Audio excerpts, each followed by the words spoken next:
రాష్ట్రపతిని ఎన్నుకునే ఎలక్టోరల్ కాలేజీలో ఉండే క్రింది సభ్యులను గుర్తించండి. ఆప్షన్ 1 ఎన్నికైన పార్లమెంటు సభ్యులు.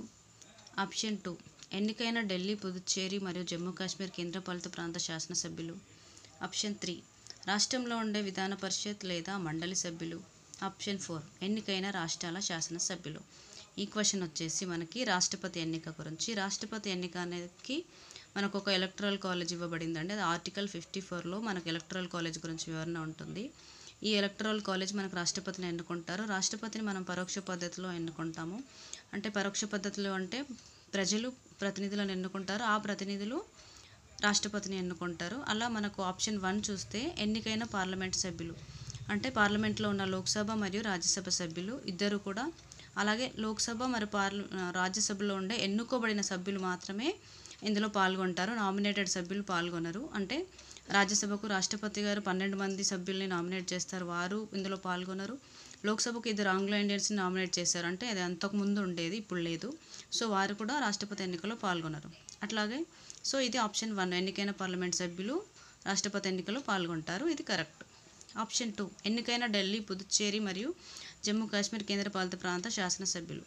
సో ఇది కూడా కరెక్ట్ అండి. ఎన్నికైన ఢిల్లీ, పుదుచ్చేరి మరియు జమ్మూ కాశ్మీర్ కేంద్రపాలిత ప్రాంతంలో ఉన్న శాసనసభ్యులు ఎవరైతే ఉన్నారో వాళ్ళు కూడా రాష్ట్రపతి ఎన్నికలో పాల్గొంటారు. సో ఈ ఆప్షన్ అంటే ఈ ఢిల్లీ, పుదుచ్చేరి, జమ్మూ కాశ్మీర్ కేంద్రపాలిత ప్రాంతాలకు మూడింటికి మాత్రమే మూడు కేంద్రపాలిత ప్రాంతాల శాసనసభ్యులు మాత్రమే ఎన్నికల్లో పాల్గొంటారు. అన్ని కేంద్రపాలిత ప్రాంత శాసనసభ్యులు పాల్గొనరండి.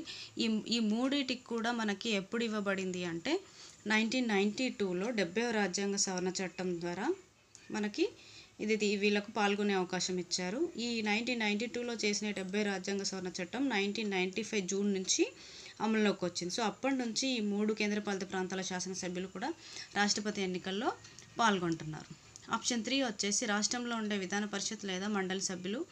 వీరు మనకి రాష్ట్రపతి ఎన్నికలో పాల్గొనరండి, ఇది రాంగ్ ఆన్సర్. ఆప్షన్ 4 ఎన్నికైన రాష్ట్రాల శాసనసభ్యులు. ఎన్నికైన రాష్ట్రాల శాసనసభ్యులు వీళ్ళు అంటే రాష్ట్రాల్లో ఎన్నికైన ఎమ్మెల్యేలు ఉంటారు కదా, ఎన్నికైన వాళ్ళు రాష్ట్రపతి ఎన్నికల్లో పాల్గొంటారు. సో ఇది కూడా కరెక్ట్ ఆన్సర్. సో ఆప్షన్స్ చూస్తే మనకి అన్నీ సరైనవే. Option A, option B 1, 3, 4, option C 1, 2, 4, option D 1, 2, 3. మనకు ఆప్షన్ 3 ఒకటి రాంగ్ కనుక ఆన్సర్ వచ్చేసి 1, 2, 4. ఆప్షన్ 1, 2, 4 అనేది కరెక్ట్ ఆన్సర్, అంటే ఆప్షన్ సి.